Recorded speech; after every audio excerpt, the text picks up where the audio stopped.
Nicolas, on parle donc de cette vaste opération de sauvetage de PSA Finance. L'État et les banques se mobilisent pour sauver la filiale bancaire du groupe PSA. Voilà, c'est quand même la deuxième source de revenus PSA Finance. C'est essentiel pour la survie de PSA. C'est la filiale qui finance tout simplement à crédit les achats de voitures lorsque vous faites appel à elle. Alors l'enjeu, c'est d'éviter la dégradation de la note de PSA Finance qui ferait que PSA Finance n'aurait plus accès au refinancement. Donc la solution trouvée, c'est que l'État va garantir 7 milliards d'emprunts sur une durée de 3 ans et que les banques vont mobiliser 11,5 milliards de liquidités, dont 1 milliard de liquidités en plus que ce qui était prévu. Il y a une contrepartie. L'État voudrait peser à la fois sur la gouvernance désormais de PSA, mais aussi sur le programme de suppression d'emplois qui a été annoncé. Pour l'instant, au moment où je vous parle, PSA s'est juste engagé à ne verser ni dividendes ni stock options sur la durée du plan, c'est-à-dire pour 3 ans. L'impact immédiat, c'est que le titre PSA est à son plus bas niveau depuis plus d'un quart de siècle, aux alentours de 5,50 €. Alors Nicolas, la question que vous voulez poser aujourd'hui très concrètement, c'est faut-il vraiment sauver PSA? Écoutez, la réponse est claire, non, il ne faut pas sauver PSA si PSA est aujourd'hui insolvable et est aujourd'hui condamné. Regardez ce qu'on a fait sur la Grèce,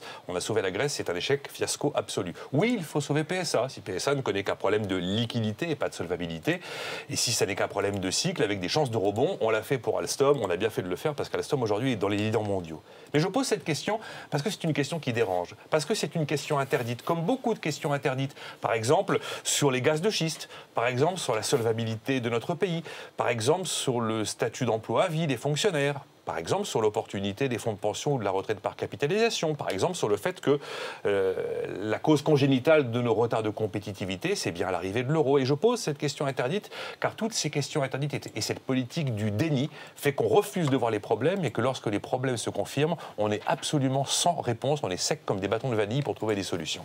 Alors Nicolas, on va reposer cette question. Si PSA est bien en situation d'insolvabilité, faut-il sauver PSA? Si PSA est condamné et est insolvable, il ne faut pas sauver PSA. Le problème, c'est que passer à l'acte aujourd'hui est impossible, car notre pays ne peut pas s'offrir le luxe de se poser cette question, car il n'est pas prêt pour ça.